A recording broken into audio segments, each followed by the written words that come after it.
Just making this video to show some of the issues I'm having with the accessory drive. This is a Billet Specialties drive. It's unfortunately, I'm not too happy with the layout in a truck. It will work in a muscle car that doesn't have frame rails that come up, but because I have a frame that comes up on both sides, I cannot mount my alternator. See if I can get a good view of it.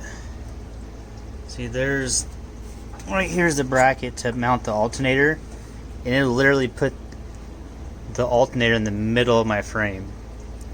So I contacted them. They asked me if I could raise the engine up, which I cannot. That'd be raising it about a foot, and they haven't, I guess, had anyone install this kit on a C10. So definitely do not get a Billet Specialties drive for a C10. Looks like it works good in Chevelles, Camaros, and things like that. The compressor actually fits fine. The wire pump is very close. It rests above the frame rail. And with the mounting system I can shim it up. So I shimmed the entire engine up about ½ inch, and that let the wire pump clear the frame. If Billet Specialties would have put the power steering pump down the bottom and not a huge alternator, and put the alternator up here, there's so much room to put it over here. It should set right there, and I'm not about to cut their billet drive apart to try to swap things around. So I'm going to sell this. So if anyone's interested in a wet sump LT4 billet drive, this is it. It's really nice. All the pulleys are billet, from what I can tell. The AC compressor is really nice. It has like a billet manifold built onto it. I was pretty excited, but there's no way to make it work, unfortunately.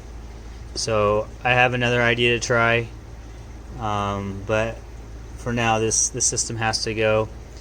Pretty easy to install, at least. It took me maybe 30-45 minutes of just taking my time, and I did the alternator first. I knew that would be the trouble spot.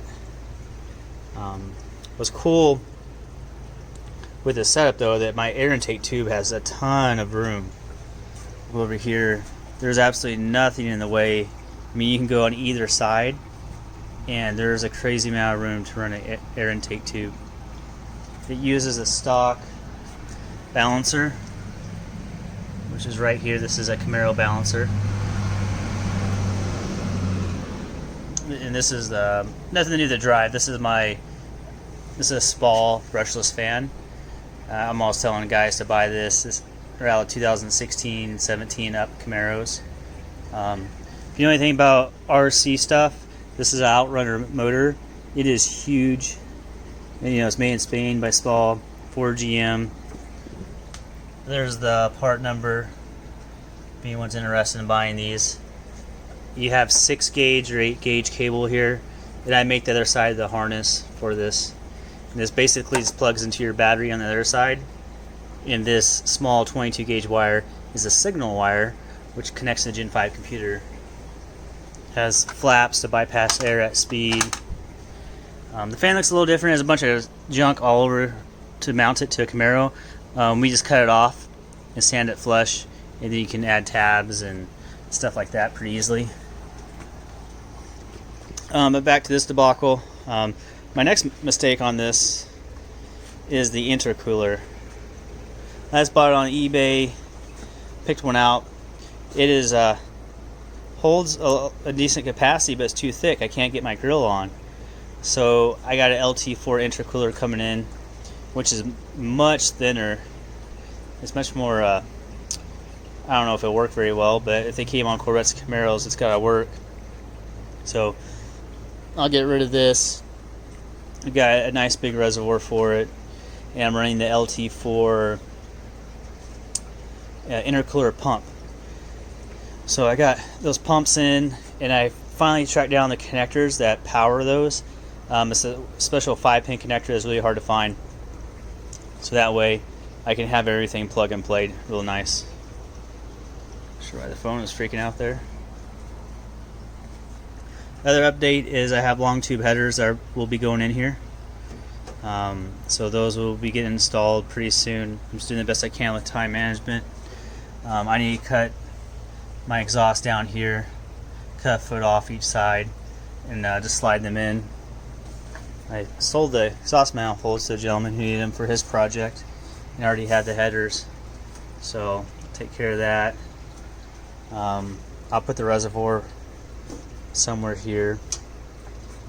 But man, it's a shame. I really was excited about this drive. I've never had a billet drive, never been able to afford one, and this time I really needed something to handle the horsepower and still keep things factory.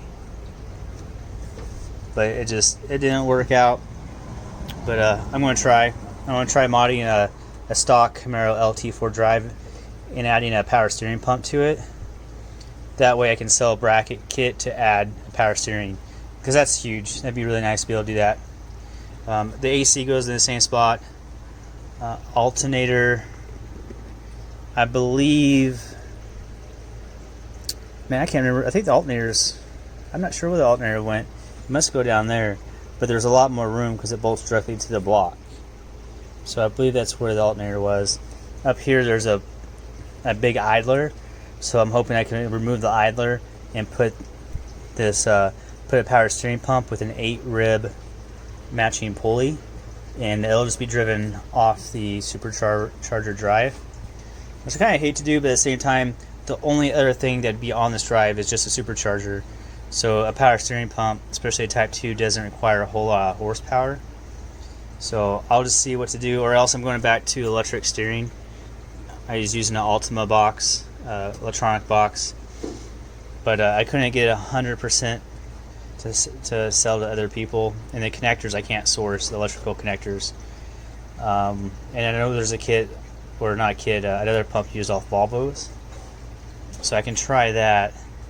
But it's kind of important to have a variable speed electronic pump, and it's near impossible to do that because you need a steering wheel angle sensor to do that, and a CAN bus module, all sorts of stuff.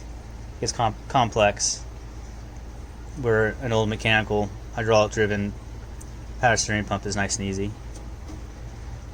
That's where I'm at with that. Wrapping up the LJ.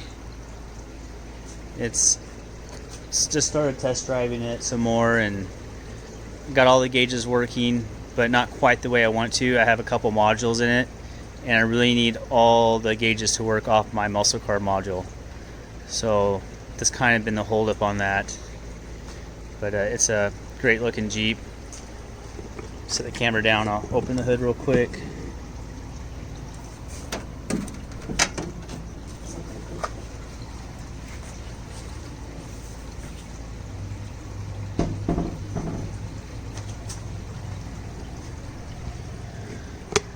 Some good lighting right now. It's cloudy. So mounted the ECU here, got the busman panel here. This thing has everything. It looks cluttered, which it is, but it's because he has his original PSC steering. We're able to retain the PSC pump, which is super cool. Basically, you delete the vacuum pump. This is hard to video, or just see it. But you delete the vacuum pump, and then there's a mounting system that bolts to the side of the block in place of that vacuum pump. So we have it's a Type 2 pump up there. It's PSC, and that gives everything enough power at idle to turn these big wheels. As you can see, you got hydraulic assist. So that works great. And I figured that'd be one of the hardest things on the build, is figuring that out, which worked fine. What's cool is the stock accessory drive remains completely stock. So if your engine comes with a serpentine belt still on it, you don't touch anything, because that's driven off the vacuum pump belt, which is, you do get a different belt, just a little bit shorter. Air intake tube lays pretty nice. Not fitting. Here's the custom radiator we got. See if I get a good view on that. Down here is pretty cool. You got a 90-degree bend or neck right there, so it routes the hose really nice. And this is the biggest radiator we could fit in here, and it is staying nice and cool. This is a 2016 Camaro fan as well, but it looks quite a bit different from the one over there. This one is a brushed fan, but still variable speed. So this was used in 4 cylinders and 6 cylinders. But this fan is very large for this size vehicle. So a single fan covers the entire radiator and works great. And it's all variable speed. The AC system works on this, so when you turn the AC on, you hear the fan kick up quite a bit, just like we want it to. Works fantastic. And show you, this is the controller.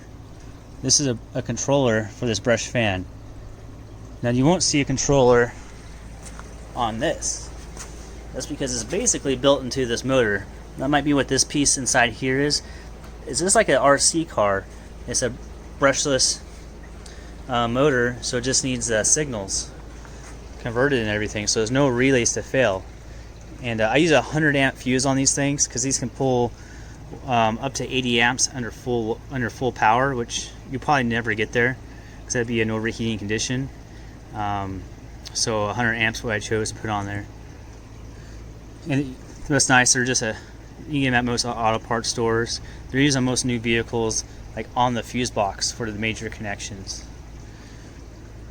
What else on this? I get some questions using stock manifolds. This one's not an emissions build, so we don't have an emissions harness on it. For now, unfortunately, I'm still finished with the computer back there. I had to retain the computer. Just the only function of that is to send the gauges the signals. So Gen 5, I grab its signals from the CAN bus module. The module then spits out signals back to that computer. The computer spits it out through low-speed serial data to your gauges to make that work. And I really hate doing that. That computer I want to delete and have a CAN-to-CAN module go from a high-speed CAN bus connection to a low-speed serial data. Basically what a body control module does. But no one has made that yet. But I know that can be done, no problem. It's just I care enough to get it done. So that way you guys that have the TJs and LJs, that computer will be gone and be a very simple solution to have your stock gauges work. Or else I'd have to get Dakota Digital. I talked to them to try to get them made. They said there's not enough demands, not enough demand with Jeeps, LS swaps, which does not really make sense to me because they don't make gauges for TJs or JKs. JKs I understand a bit more because they're much more complex CAN bus network. Got it locked. Do another view of the Jeep.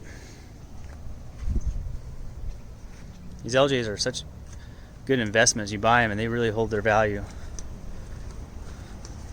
This is an oil pressure sender wire. I got the oil pressure sender from the junkyard this weekend, so I'm going to test that. And I had it working, but I needed to install it in the ICT billet adapter, so I got a different sensor. That's pretty much where I'm at with this stuff. So if anyone's still watching and interested in billet specialties drive, very high quality, doesn't work on my build, so I'd be more than happy to sell it for a very reasonable price. Awesome. Well, thanks for watching, and I'll try to keep giving more info out.